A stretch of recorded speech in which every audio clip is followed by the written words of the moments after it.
तव कथामृतं तप्तजीवनं कविभिरीरितं कल्मषापहं श्रवणमङ्गलं श्रीमदाततं भुवि गृह्णन्ति ये भूरिदा जनाः। শ্রী শ্রী রামকৃষ্ণ কথামৃত। দক্ষিণেশ্বর মন্দিরে ভক্ত সঙ্গে শ্রীরামকৃষ্ণ। অষ্টম পরিচ্ছেদ। 1885 7ই মার্চ।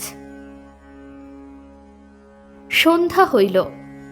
ঠাকুর বাড়িতে আরতির উদ্যোগ হইতেছে। শ্রীরামকৃষ্ণের ঘরে আলো জ্বালা ও ধূনা দেওয়া হইল। ঠাকুর ছোট খাটটিতে বসিয়া জগন্মাতাকে প্রণাম করিয়া সুস্বরে নাম করিতেছেন। ঘরে আর কেহ নাই, কেবল মাস্টার বসিয়া আছেন। ঠাকুর গাত্রোত্থান করিলেন, মাস্টারও দাঁড়াইলেন। ঠাকুর ঘরের পশ্চিমের ও উত্তরের দরজা দেখাইয়া মাস্টারকে বলিতেছেন, ওদিকগুলো অর্থাৎ দরজাগুলো বন্ধ করো। মাস্টার দরজাগুলি বন্ধ করিয়া বারান্দায় ঠাকুরের কাছে আসিয়া দাঁড়াইলেন। ঠাকুর বলিতেছেন, একবার কালী ঘরে যাব।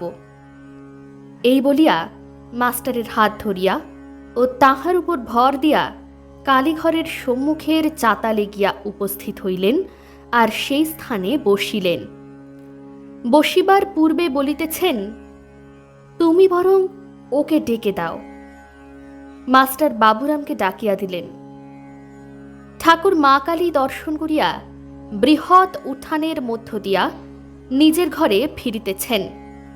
মুখে মা মা রাজরাজেশ্বরী। ঘরে আসিয়া ছোট খাটটিতে বসিলেন। ঠাকুরের একটি অদ্ভুত অবস্থা হইয়াছে। কোনো ধাতু দ্রব্যে হাত দিতে পারিতেছেন না। বলিয়াছিলেন, মা বুঝি ঐশ্বর্যের ব্যাপারটি মন থেকে একেবারে তুলে দিচ্ছেন। এখন কলা পাতায় আহার করেন, মাটির ভাঁড়ে জল খান, গাড়ু ছুঁইতে পারেন না। তাই ভক্তদের মাটির ভাঁড় আনিতে বলিয়াছিলেন। গাড়ুতে বা থালায় হাত দিলে ঝনঝন কনকন করে, যেন শিঙি মাছের কাঁটা বিঁধেছে। প্রসন্ন কয়েকটি ভাঁড় আনিয়াছিলেন, কিন্তু বড় ছোট। ঠাকুর হাসিয়া বলিতেছেন, ভাঁড়গুলি বড় ছোট, কিন্তু ছেলেটি বেশ। আমি বলাতে আমার সামনে ন্যাংটো হয়ে দাঁড়ালো। কি ছেলে মানুষ! বেলঘরের তারক একজন বন্ধু সঙ্গে আসিয়া উপস্থিত হইলেন। ঠাকুর ছোট খাটটিতে বসিয়া আছেন। ঘরে প্রদীপ জ্বলিতেছে। মাস্টার ও দু একটি ভক্তও বসিয়া আছেন। তারক বিবাহ করিয়াছেন। বাপ মা ঠাকুরের কাছে আসিতে দেন না। কলিকাতায় বউবাজারের কাছে বাসা আছে, সেইখানেই আজকাল তারক প্রায়ই থাকেন। তারককে ঠাকুর বড় ভালোবাসেন। সঙ্গী ছোকরাটি একটু তমগুণী, ধর্ম বিষয় ও ঠাকুরের সম্বন্ধে একটু ব্যঙ্গভাব। তারকের বয়স আন্দাজ 20 বৎসর। তারক আসিয়া ঠাকুরকে ভূমিষ্ঠ হইয়া প্রণাম করিলেন। শ্রীরামকৃষ্ণ তারকের বন্ধুর প্রতি, একবার দেবালয় সব দেখে এসো না। বন্ধু, ওসব দেখা আছে। শ্রীরামকৃষ্ণ, আচ্ছা, তারক যে এখানে আসে এটা কি খারাপ? বন্ধু, তা আপনি জানেন। শ্রীরামকৃষ্ণ, ইনি অর্থাৎ মাস্টার, হেডমাস্টার। বন্ধু, ও। ঠাকুর তারককে কুশল প্রশ্ন করিতেছেন আর তাহাকে সম্বোধন করিয়া অনেক কথা কহিতেছেন। তারক অনেক কথাবার্তার পর বিদায় গ্রহণ করিতে উদ্যত হইলেন। ঠাকুর তাহাকে নানা বিষয়ে সাবধান করিয়া দিতেছেন। শ্রীরামকৃষ্ণ তারকের প্রতি, সাধু সাবধান, কামিনী কাঞ্চন থেকে সাবধান, মেয়ে মানুষের মায়াতে একবার ডুবলে আর উঠবার জো নাই। বিশালাক্ষীর যে একবার পড়েছে সে আর উঠতে পারে না। আর এখানে একবার আসবি। তারক: বাড়িতে আসতে দেয় না। একজন ভক্ত: যদি কারু মা বলেন তুই দক্ষিণেশ্বরে যাস নাই, যদি দিব্য দেন আর বলেন যদি যাস তো আমার রক্ত খাবি। শ্রীরামকৃষ্ণ: যে মা ও কথা বলে সে মা নয়, সে অবিদ্যারূপিণী। সে মার কথা না শুনলে কোনো দোষ নাই। সে মা ঈশ্বর লাভের পথে বিঘ্ন দেয়।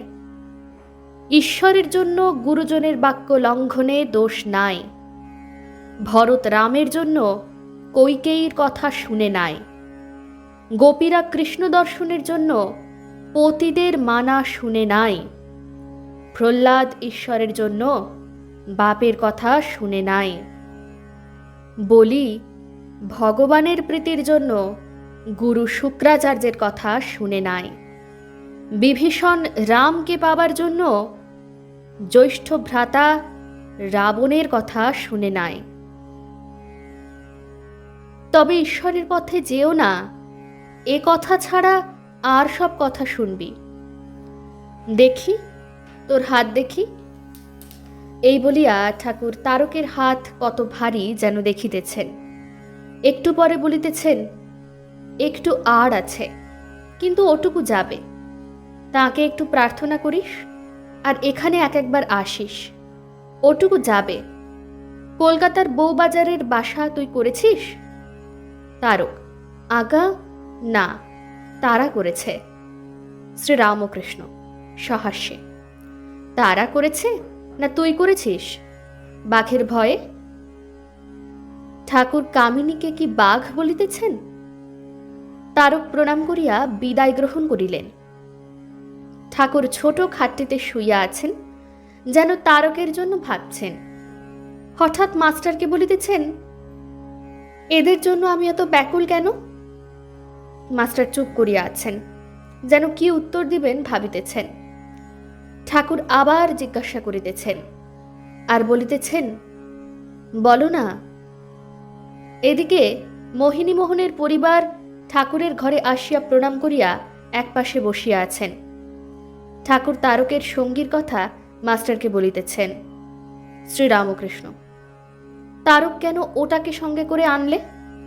মাস্টার: বোধহয় রাস্তার সঙ্গী, অনেকটা পথ, তাই একজনকে সঙ্গে করে এনেছে। এই কথার মধ্যে ঠাকুর হঠাৎ মোহিনীর পরিবারকে সম্বোধন করিয়া বলছেন, অপঘাতে মৃত্যু হলে প্রেতনী হয়, সাবধান, মনকে বোঝাবে। এত শুনে দেখে শেষকালে কি এই হলো? মোহিনী এবার বিদায় গ্রহণ করিতেছেন। ঠাকুরকে ভূমিষ্ঠ হইয়া প্রণাম করিতেছেন। পরিবারও ঠাকুরকে প্রণাম করিতেছেন। ঠাকুর তাহার ঘরের মধ্যে উত্তর দিকের দরজার কাছে দাঁড়াইয়াছেন। পরিবার মাথায় কাপড় দিয়া ঠাকুরকে আস্তে আস্তে কি বলিতেছেন। শ্রীরামকৃষ্ণ: এখানে থাকবে? পরিবার: এসে কিছুদিন থাকব। নবতে মা আছেন, তার কাছে। শ্রীরামকৃষ্ণ: তা বেশ, তা তুমি যে বলো মরবার কথা, তাই ভয় হয়। আবার পাশে গঙ্গা। ওং নিরঞ্জনং নিত্যম অনন্তরূপম ভক্তানুকম্পাধৃতবিগ্রহং বৈ ঈশাবতারং পরমেশমেঢ্যং तं रामकृष्णं शिरसा नमामः। श्रीरामकृष्ण अर्पणमस्तु।